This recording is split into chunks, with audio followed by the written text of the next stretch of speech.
Hello! Magandang gabi sa inyong lahat. So, meron na naman tayong topic dito. Sinuggest sa atin ito ng pinakamamahal nating nagsuggest.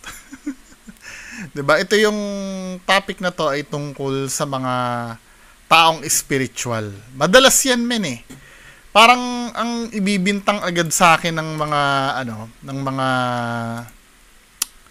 mga tao pag nagde-debunk ako ng mga manghuhula katulad ni Jay Costura, ang aanohin sa akin ng mga bugok na tao, 'di ba? Hindi ka naniniwala sa spiritual, wala ka kasing alam sa spiritual, 'di ba? Yan ang madalas pag si Maestro Ozzy yun na debunk ko, puro ka kasi science. Wala kang alam sa spiritual. 'Di ba? Yan ang madalas na sinasabi sa akin ng mga bobo 'di ba? Tsaka pag may dinebunk ako na isang psychic, quote unquote psychic katulad ni Sir Jay Costura, 'di ba? Feeling nila lahat ng psychic sa buong mundo dinibang ko na. 'Di ba? Ganyan mag-isip yung mga tanga-tanga Pagka pinaintindi mo na ang isang tao gumagawa ng kapekean, lahat na ng psychic para sa kanila ay dinibang mo na. No. 'Di ba? May specific tayong dinidibang kung ano yung pinapanood natin o hindi. 'Di ba? Parang ganito yan Just imagine, may na-entrap na pulis na nangungutong. Oh, itong pulis na to, nag-extortion, mangungutong tong pulis na to. So, ang pananaw ng mga bobo tanga-tanga, lahat na ng pulis, mga mangungutong na. Diba? Wala nang kahit isang matapat na pulis. Diba? Halimbawa, may isa tayong kapatid na Muslim, Diba? Minsan kadalasan ito Hindi, reality lang to I'm sorry kung may ma-offend, Minsan nagkaroon ng teroristang Muslim. Para sa mga tangat bobo, lahat na ng Muslim, terorista na. Di ba? Ganyan. Napapansin ko yan tuwing dinidibang ko si Jay Costura, parang pinagpapalagay nila na lahat na ng psychic, hindi na ako naniniwala. Di ba? Well, ang tamang term siguro, hindi basta-basta ako naniniwala. Kaya nga sinasabi ko sa inyo, may mga psychic ba? Kung tatanungin niyo ako, totoo bang may psychic? Hindi ko alam. Pero hanggat maaari, titingnan ko kung totoo yung ginagawa o hindi. Pag nakakita ko na red flag dun sa psychic, hindi na yan. Hindi na legit yan. 'Di ba? Kung lahat ng mga bagay na nakikita ko ay explainable, 'di ba? Hindi na totoo 'yon. Huwag niyo ipilit, men. 'Di ba? Does it mean ba lahat ng psychic tinira ko na?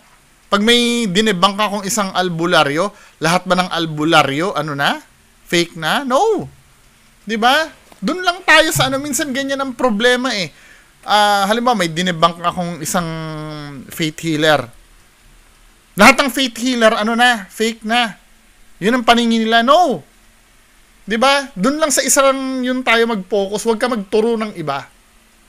O ngayon, merong pinasa sa akin video. Ito ay si Sir Eric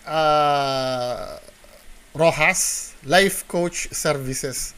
May close in parenthesis siya Ang title ng video niya ay Sira Ulo. May mali ba sa utak ng spiritual na tao? Diba? Sira ulo daw. Kung sa akin mo tatanungin yon, depende Actually, hindi lang naman sa pagiging spiritual may sira ulo Sa ibang larangan, let's say, nagpapanggap siyang doktor, Diba? May mental condition talaga minsan, kadalasan, hindi naman lahat, Kadalasan, may mental condition yung ganyan At mahirap kasi i-determine, lalo na pag ang pinag-uusapan natin dito ay paranormal. Diba? Pwede naman kasing hindi totoo yung ginagawa niya. Ang gusto niya lang mangyari, manloko, kumita lang. Hindi naman sira ulo yun. 'Di ba? Meron naman talaga diyan, gusto niya mangaral lang talaga. Or magbigay ng aral kung ano ba talaga ang spiritual something. Hindi naman sira ulo yun. 'Di ba? Dalawang uri kasi yan, 'Di ba? Tatlo pala. 'Di ba? Isang legit, which is hindi pa ako masyado nakakakita na legit. Siguro may na-encounter na ako legit na 'Di ba? Anong pamantayan ko kung legit ang isang manggagamot o ang spiritual na ano, pag naayon sa utos ng Diyos yung ginagawa niya. 'Di ba? Legit 'yun para sa akin. Mamaya iisa-isahin natin 'yan, men. 'Di ba? Iisa-isahin natin 'yan. Then pangalawa, merong spiritual na tao na nanloloko lang talaga para kumita. 'Di ba? At pangatlo, merong may tililing talaga na tao na feeling niya may spiritual. Totoo to. Feeling niya, may tinatawag kasi na delusions of grandeur eh. Feeling niya meron siyang ability, 'di ba? Pero wala naman, talagang siraulo lang talaga siya. Ngayon, titingnan niyo kung saan nabibilang yung ano, yung faith healer niyo. Doon ba sa totoo? Itong sa pagdetermine ng totoo, madali lang naman ano to eh, malaman to eh. Kung totoo to eh, kung sa Diyos talaga to. 'Di ba? Mamaya pag-uusapan natin. So, panoorin natin itong sinabi ni Sir Eric Rojas.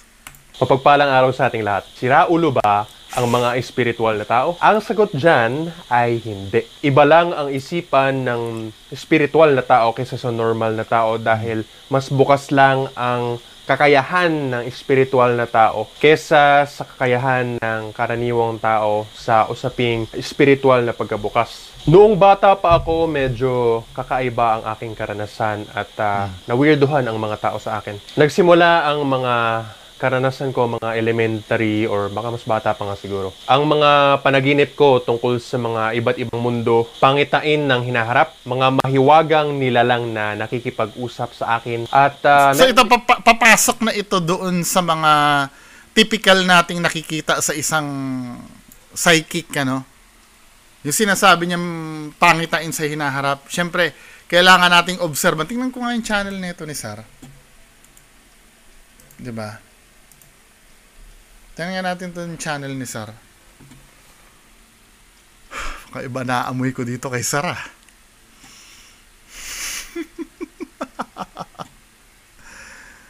Diba? Fear of missing out para saan? Full third eye meditation.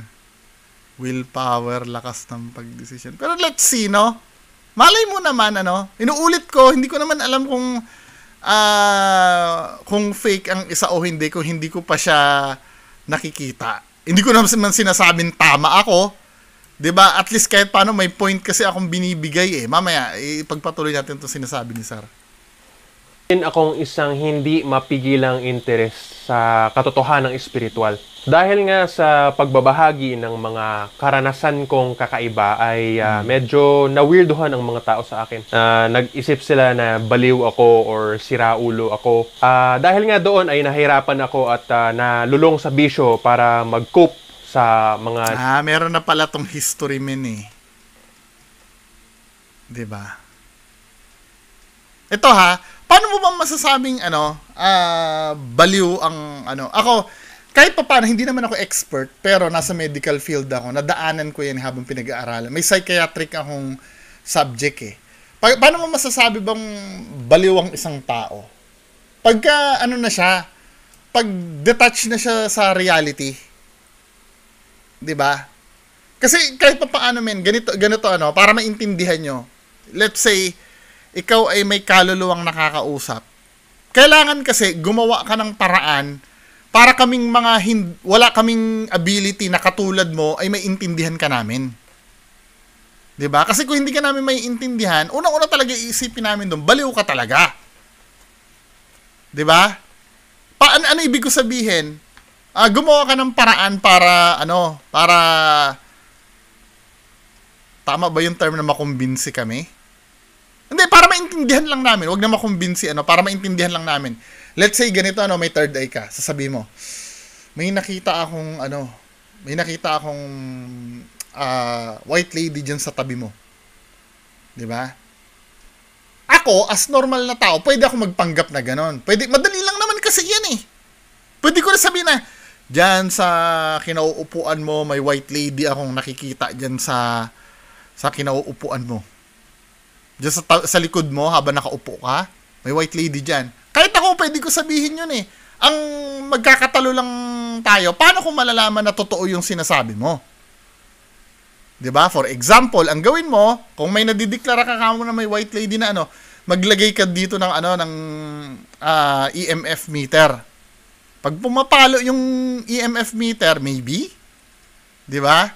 Dahil kasi may study na ang mga multo daw ay binubuo ng electromagnetic field na energy.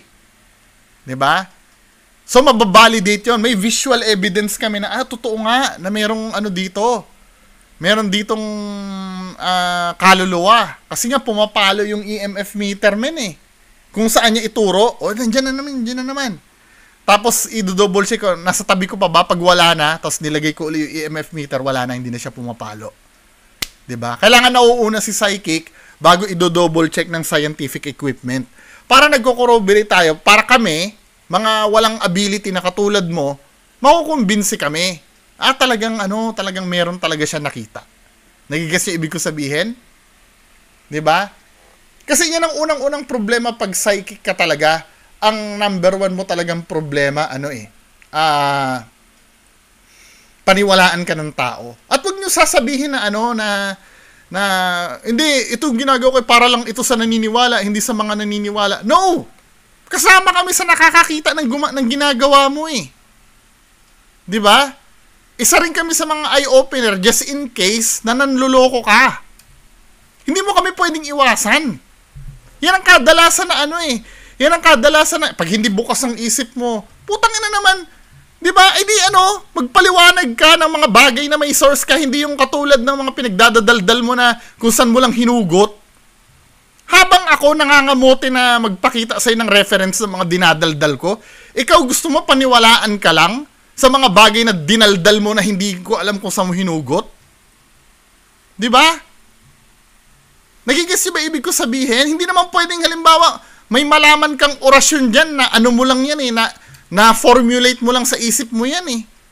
'Di ba? May pinanggalingan yung mga pinagdadaldal mo. Ngayon, kung hindi verifiable yung yung pinanggalingan ng pinagdadaldal mo, paano ka namin paniniwalaan? Lahat tayo pwede natin ideklara yon. May nakausap ako na na ermitanyo. 'Di ba? Sabihin ko lang daw, diyum. Ako ay, suswertehin na ngayong araw. 'Di ba, men? Mahirap yun eh. 'Di ba? Or else, halimbawa, kung ayaw mo mapagbintangang siraulo ka, manahimik ka. Kung wala kang proof sa ginagawa mo, eventually naman, pag ginagawa mo isang bagay, may makakapansin talaga sa iyo eh. 'Di ba? Pag sinalang mo kasi yung sarili mo dito sa social media, hindi mo pwedeng piliin yung mga yung mga magki-criticize sa iyo. Kahit ako, 'di ba? Itong video ko nilalagay ko sa social media. May criticize din sa akin. Anong gagawin ko? Nasa social media ako eh. 'Di ba? Ang mga palusot kadalasan ng mga quote-unquote spiritual na tao na yan, na yung problema mo yung kung hindi ka naniniwala, 'di ba? Yun ang nakaka-bullshit na sagot minsan eh. Pero yung mga followers nitong mga to, kaya gagaling yan magtanong sa akin. Paano mo i-debunk to? Pero pag yung puno nila yung tatanungin, wala akong panahon sa iyo. Napanood yung laban namin dalawa ni Maestro Ozzy, yung debate namin. Nagtago eh. Tinatanong ko lang naman siya eh. 'Di ba? Uploaded po yun yung debate namin dalawa ni Maestro Ozzy. Nangyayari na parang kumbaga na-outcast ako sa mga tao. At medyo red flag na nakita ko dito, sinabi niya, nag-drug siya men eh. Alam naman natin ang drugs may epekto sa utak yun eh. Bagamat hindi naman total na, malay mo, pwede rin naman kasi mangyari. Halimbawa, kahit nag-drugs ka, kung talagang pinagpala ka naman talaga ng ng kapangyarihan, 'di ba? Hindi naman natin yun eh. Isip sila na wala namang pinipili ang Diyos nang bibigyan niya ng ng power, 'di ba? Liw ako or siraulo ako. Dahil nga doon ay nahirapan ako at nalulong sa bisyo para mag-cope sa mga nangyayari. 'Di ba? Doon pa nga lang parang red flag na yun, men. Para sa akin 'di ba? Pero tingnan natin yung ibang explanation niya pa. Parang kumbaga na-outcast ako sa mga tao at nalito rin ako sa kung ano ang nangyayari sa akin. Gayon pa man, kahit na medyo nalulong ako sa mga masamang gawi, ay nagsikap pa rin ako na maunawaan ang sarili ko. Naglipat-lipat ako ng grupong espiritual para subukang maunawaan ang sarili ko. Ginawa ko ito sa maraming taon. Sino-sinong mula grupo high yun? school, papuntang college. Pagkatapos ng college, hanggang dumating ako sa punto nga na nahanap ko ang mga puting engkanto at siyempre kasama na rito ang asawa kong si Rose. What? Sino yung Rose na yon? Encanto?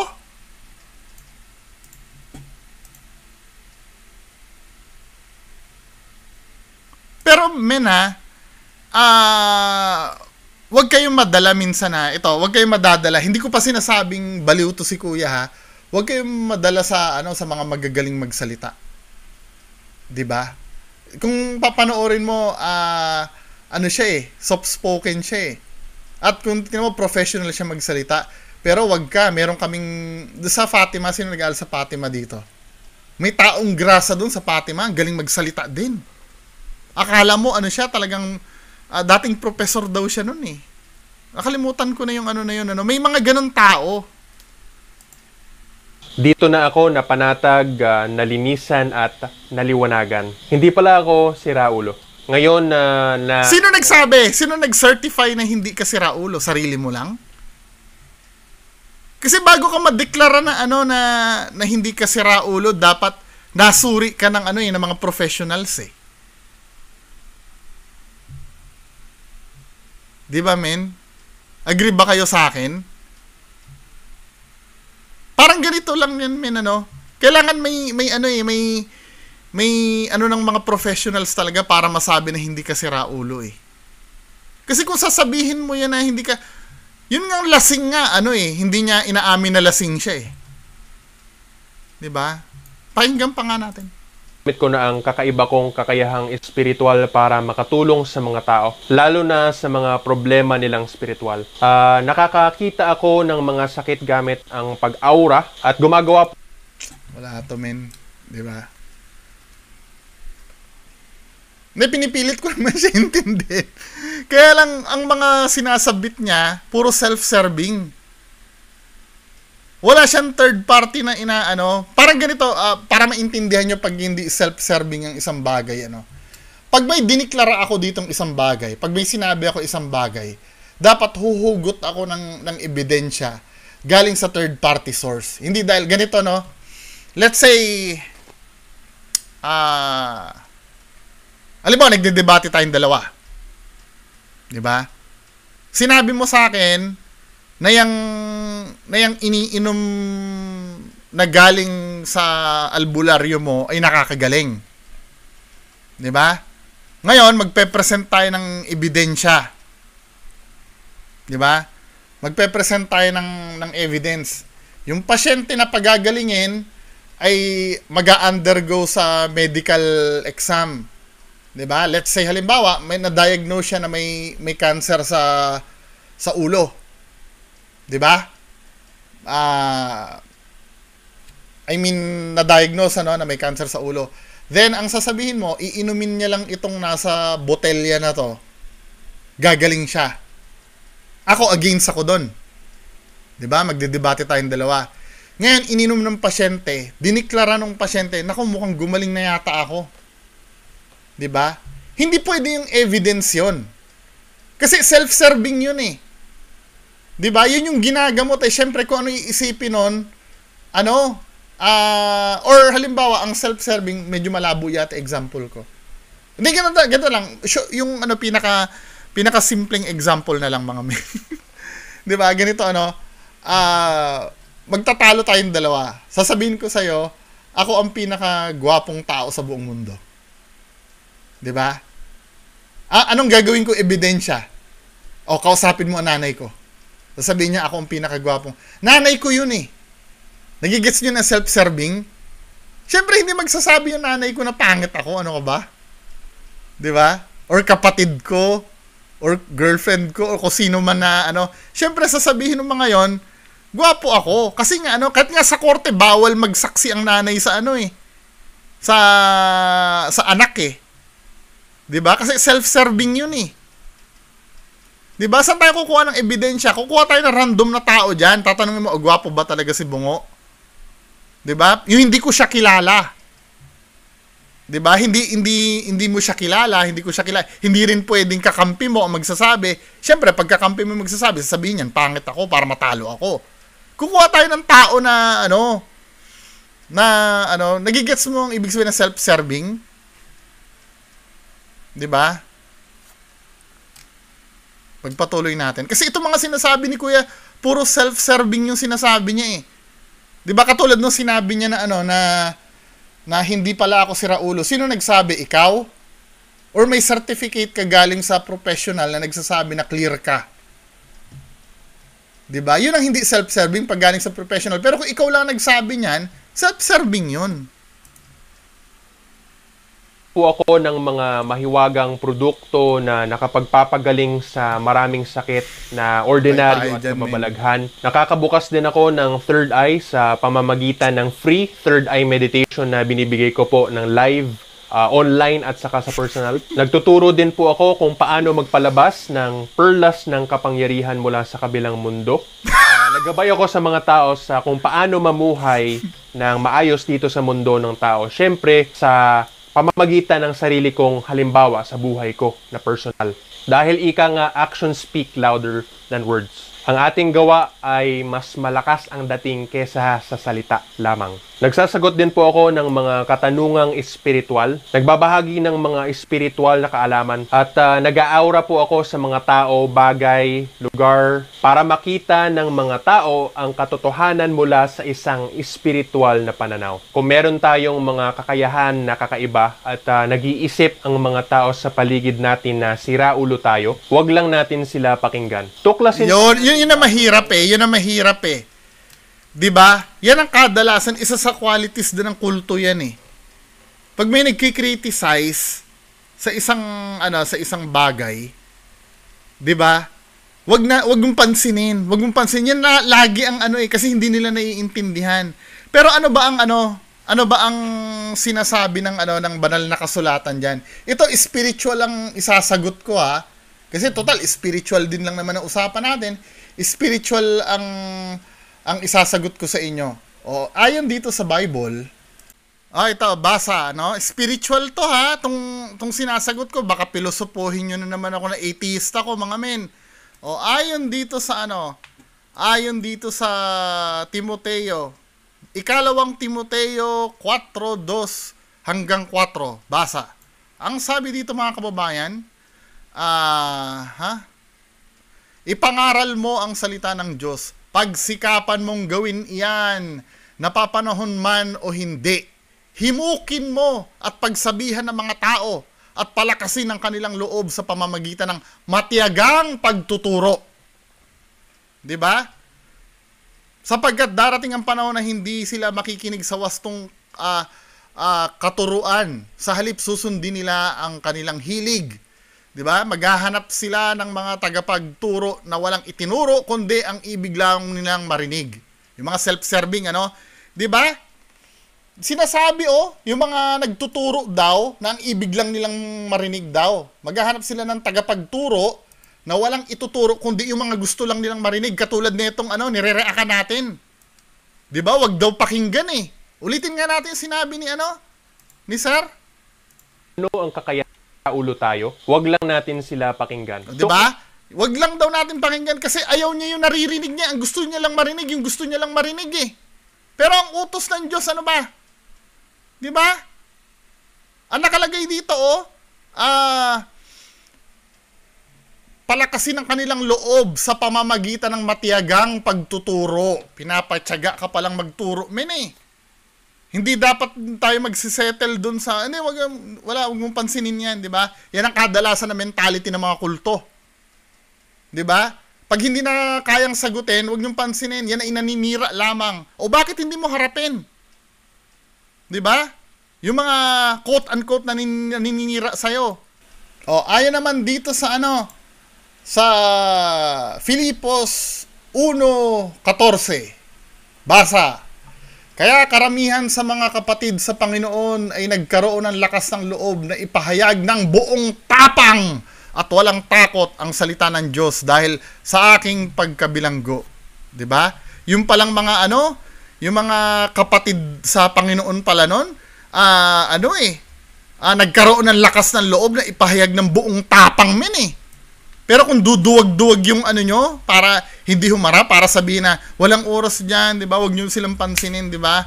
Inuutos nga ng Diyos na ganyan ang gawin eh. 'Di ba? Ayan nga ipangaral mo ang salita ng Diyos. O kung hindi salita ng Diyos, ang sasabihin nyo na naman sa akin, ang sinututukoy dyan bungo kasi yung salita ng Diyos. So yung mga sinasabi nyo yan, saan nyo napulot yan? Hindi ba salita ng Diyos yan? Karamihan ng mga yan, nagkiklaim yan, galing sa Diyos yung kapangyarihan nila eh. Di ba? Ang utos nga, pagsikapan mong kahit napapanahon man o hindi, kahit hindi tamang panahon. Di ba? Kasi may mga nagsasabi dyan, well, hindi pa ito yung tamang panahon. Di ba? Di ba? Yan ang mapapala nyo pagka nakikinig kayo basta-basta nang wala kayong guidance. Ito, inuulit ko hindi ako banal. Hindi ako banal. Marami rin po akong kasalanan.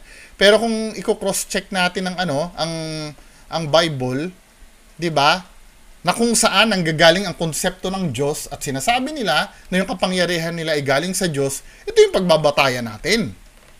Di ba? Dito natin malalaman kung fake ang isang manggagamot o hindi. 'Di ba? Ayan ang linaw-linaw Sapagkat darating ang panahon na hindi sila makikinig sa wastong katuruan. Sa halip susundin nila ang kanilang hilig, 'di ba? Para para makonsinti yung paniniwala nila, maghahanap sila ng tagapagturo na walang tinuro kundi ang ibig lamang nilang marinig. 'Di ba? Yung mga gusto lang nilang marinig, yun lang ang gusto nila ituturo sa kanila. Hindi na sila makikinig sa katotohanan. Sa halip ay ibabaling ang kanilang pansin sa mga kathang isip. Sa imagination. Hello, Joe Mark. Diba? Sa imagination nila diba, men? O pagpatuloy natin, spiritual yung sinasagot ko, men, ha? Sabihin nyo na naman, atheist ako, hindi ako atheist. Pa natin lalo kung ano ang kakayahan natin at gamitin natin ito para mas mapakinabangan natin at ng mga tao sa paligid natin. At syempre, gawin lang natin ito sa nakabubuting paraan at naaayon sa kalooban ng Diyos. Ang ating diba? Sinasabi niya, Diyos, pero contradicting yung sinasabi niya sa sinasabi ng Diyos. Ayon daw sa kalooban ng Diyos. So sa makatwid, yung kalooban ng Diyos yung ginagawa niya. Which is nandito sa binasa natin sa 2 Timoteo 4:4, 'di ba? Kung paano mo ipangaral yung salita ng Diyos, pagsikapan mo daw eh. Pero ang sabi nitong spiritual na tao na to, sabi daw, wag daw pansinin eh. Pag may mga detractors eh. Paano pa naging sa Diyos yan? Contradicting ba o hindi? 'Di ba? Una na kulang sa pag-aaral sa katotohanang espiritual ay nagdulot ng pagpangalan nito sa mga espiritual na pangyayari bilang mental illness o sakit sa utak. Ano sabi mo? Ano sabi mo? Nakabubuting paligid natin. At syempre, gawin lang natin ito sa nakabubuting paraan at naaayon sa kalooban ng Diyos. Yung binasa ko ba kanina yon, nasa kalooban ba ng Diyos yun o hindi? Itong binasa ko na to. Kalooban ba ng Diyos to? Kalooban niya ng Diyos, di ba? Bakit nagpapaiwas ka? Pinapa-ignore mo yung mga nagtatanong?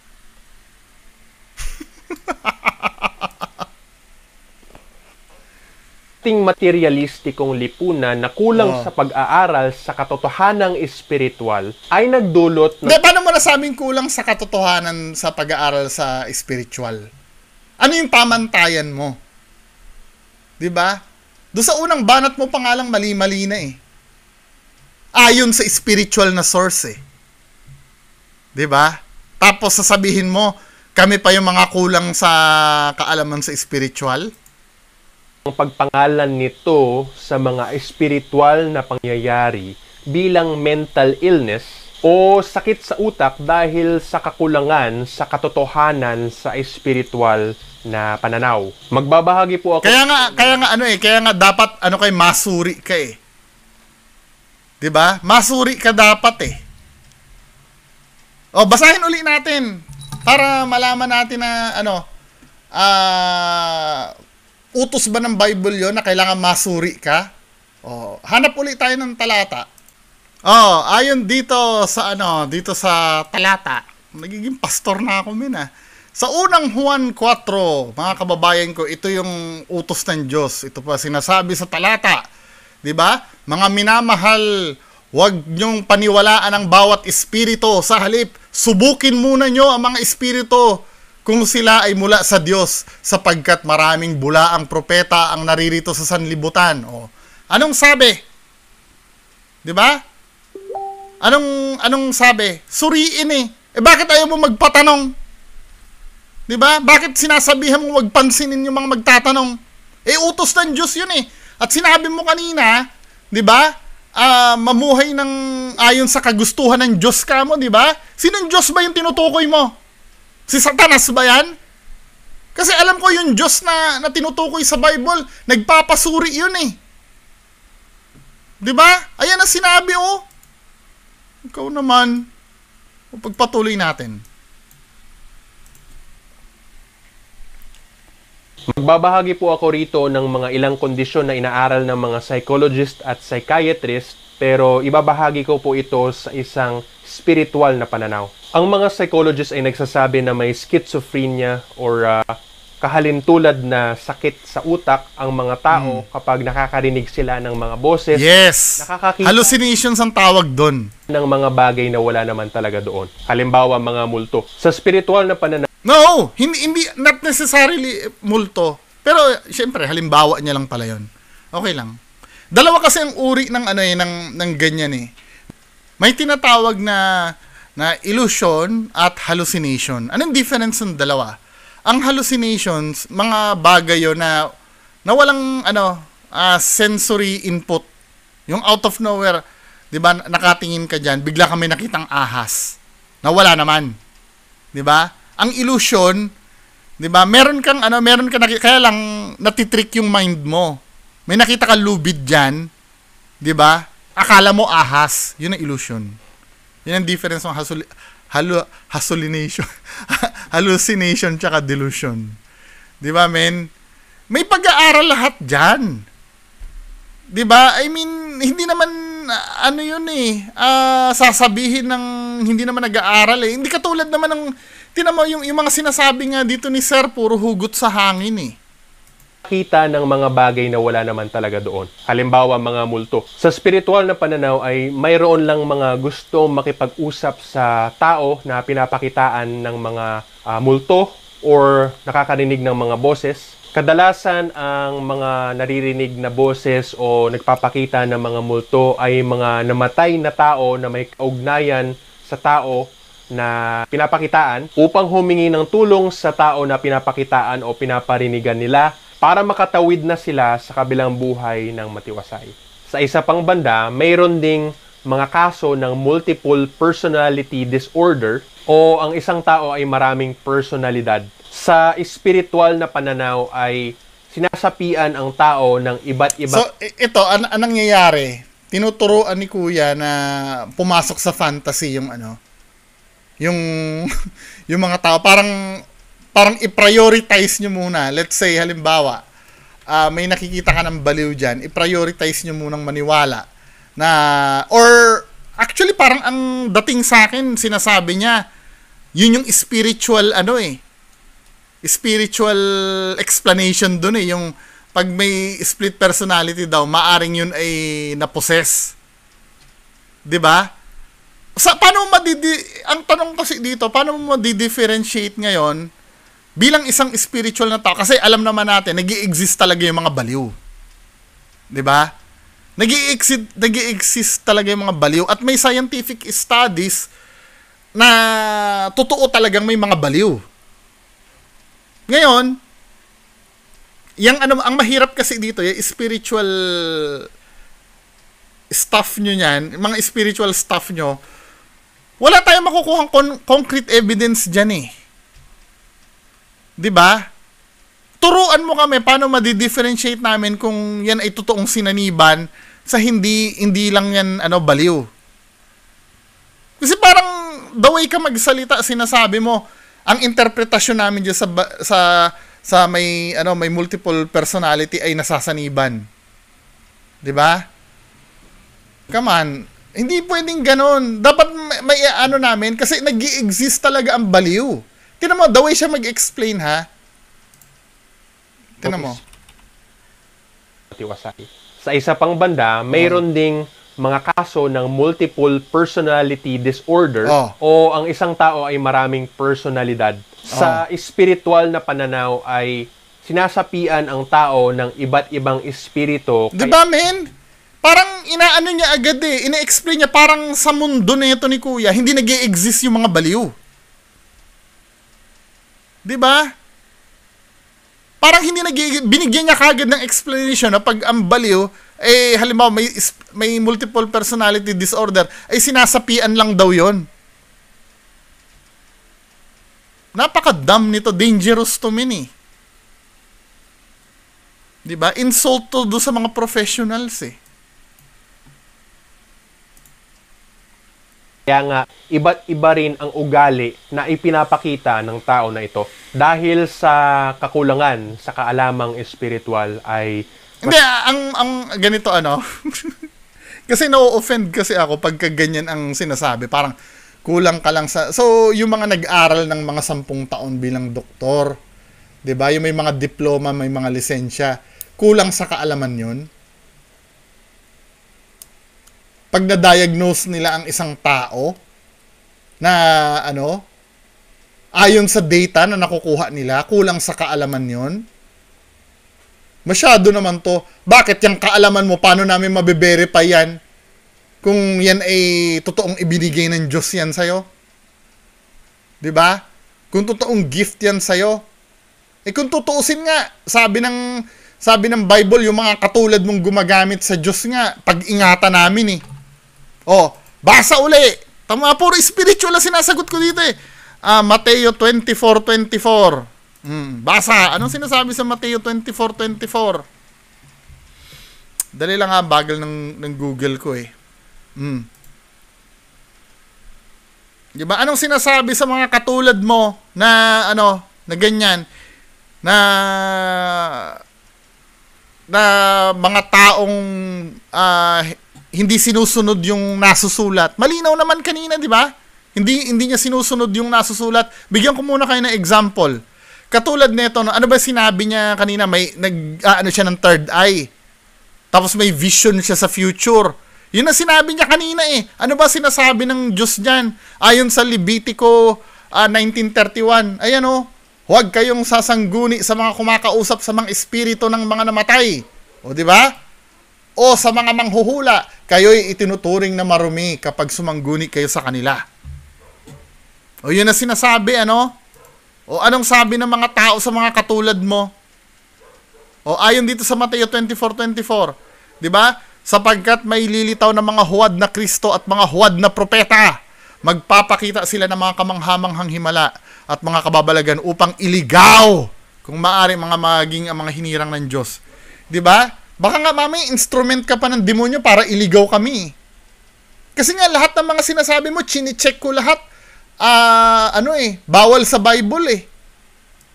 'Di ba? Come on. 'Di ba? Sa natin nahugot, saan niya nahugot yung mga sinasabi niya na 'yan? May sinasite ba siyang third party source? Dito papasok yung yung self-serving na evidence na ginagawa niya, puro galing lang sa kanya yung sinasabi niya eh. Samantalang ako sa inyo, pag nagsasalita ako sa inyo, 'di ba? Effort ako na na magbigay ng basihan. Mukha ba akong gigil na gigil? Sabihan lang ang mga tao na ito na baliw or may sira sa utak, pero may mga solusyon naman dyan na hindi natin kailangan nga sabihin o hindi nga natin kailangan ituring na sira talaga ang utak ng tao. Meron lang talaga siyang mga karanasan na hindi niya maunawaan at hindi... Sino mag-identify nun? Ikaw? Na walang license? Sa pagsusuri ng ganyan? O yung mga legitimate na psychiatrist? Sino magsusuri? Kasi para sa akin, men, although na hindi ko naman sinasabi na fake lahat ng mga ganyan, para sa akin, para makasigurado muna tayo, step by step muna. Doon muna tayo sa may explain ng science. Ipasuri mo muna. Kung wala silang findings, yung talagang gulong-gulo na yung doktor, na ano ba nangyayari dito, wala siyang explanation, saka tayo pupunta sa mga taong katulad nito. Kaya lang, pagpunta natin sa mga taong katulad nito, ano ba? Paano natin malalaman kung yan ay talagang sa Diyos lang yan o yan ay sa demonyo? 'Di ba? Magbabasa tayo ng mga batayan. 'Di ba? Ano ba yung mga batayan na yan? Katulad nito, Deuteronomio 18:10. Ang sabi, huwag makakatagpo sa inyong ng sino mang nagsusunog sa apoy ng kanyang anak na lalaki o babae bilang isang handog, mga manghuhula o manggagaway o engkantador o mangkukulam. 'Di ba? So, X na agad pagka engkantador ka. Ano ba yung mga engkantador na yan? English nga natin tong para maintindihan natin engkantador na yan. Copy Deuteronomy 18:10. Tingnan nga natin sinasabi para maano natin yung engkantador. Deuteronomy 18:10. Ano ba sinasabi sa English niyan? Baka mas maintindihan natin sa English eh. Ang sabi sa English ng 18:10 na Deuteronomy, 'di ba? Let there not be found among you anyone who caused their person or daughter to pass through fire or practices divination or a soothsayer. 'Di ba? Ano ba yung soothsayer na 'yan? Natin identify ano bang meaning ng soothsayer na 'yan? Ay, ito pala yun, yung encantador kasi, sorcerer or who cast spells, yung may mga orasyon. Bawal din pala sa Bible yan, men eh. Yung nagko-consult sa ghost and spirits, di ba? Sinabi ng Bible yan, yung nagka-cast ng spells, yung mga orasyon na diyum-diyum nyo, bawal pala yan eh. Mga sangtumlukam nyo. Di ba, men? Nakakailan na bang tayong puntos dito? Rin maresolba kasi nga hindi natin tinatanggap o hinaharap ang katotohanang espiritual. Kung pumunta naman tayo sa mga pinakamalaking simbahan at relihiyon, kulang ang espiritual na kaalaman na pinapakalat nila dahil hindi nila tinatalakay kung paano mabuksan ang mga espiritual na kakayahan ng mga tao para sila mismo ano sinabi mo? 'Di ba? Malaking simbahan at relihiyon. Kung sabi mo, hindi natin tinatanggap o hinaharap ang katotohanang espiritu. Kung pumunta naman tayo sa mga pinakamalaking hindi daw hinaharap yung katotohanang spiritual. Kulang ang espiritual na kaalaman na pinapakalat nila. Kulang? Dahil hindi nila tinatalakay kung paano mabuksan ang mga... bawal nga kasi yun! Bawal nga! Di ba nabasa ko na sa'yo? Bawal kasi yun, sir. Yung sinasabi mo na hindi natatalakay. Di ba? Kayo naman... Bawal nga yun eh. Kaya nga hindi tinatalaka yun kasi yung mga pastor na sinasabihan mo, nababasa nila sa Bible yan. Yung ginagawa mo, bawal ng Diyos yan. Bawal, bawal, bawal. Nagigets nyo ba? Kung kayo'y nananampalataya sa Diyos, katulad ng sinasabi ng mga detractors ko na pinagbibintangan pa akong atheist, pero naniniwala naman kay Jay Costura, dapat hindi kayo naniniwala sa ganito. Diba? Ayan isa pang example dito. Jeremias 29:8. Huwag kayong magpapalinlang sa inyong mga propeta at mga manghuhula. Diba? Huwag kayong basta-bastang maniniwala sa kanilang panaginip. Pati nga pala yung mga panaginip, yung mga nagsasabi ng panaginip na yan. Wag kayo basta-bastang maniniwala eh. 'Di ba? Jeremias 29:8 oh. 'Di ba? Lahat ng sinasabi nito, hindi ko natatapusin, ang mahaba na yata na daldal ko eh. Pero kung mapapanood mo to, sa unang-una pa lang na sinabi ni Kuya, ang dami ng red flag na nakikita. Tapos sasabihin niya, mabuhay tayo ng ayon sa kagustuhan ng Diyos.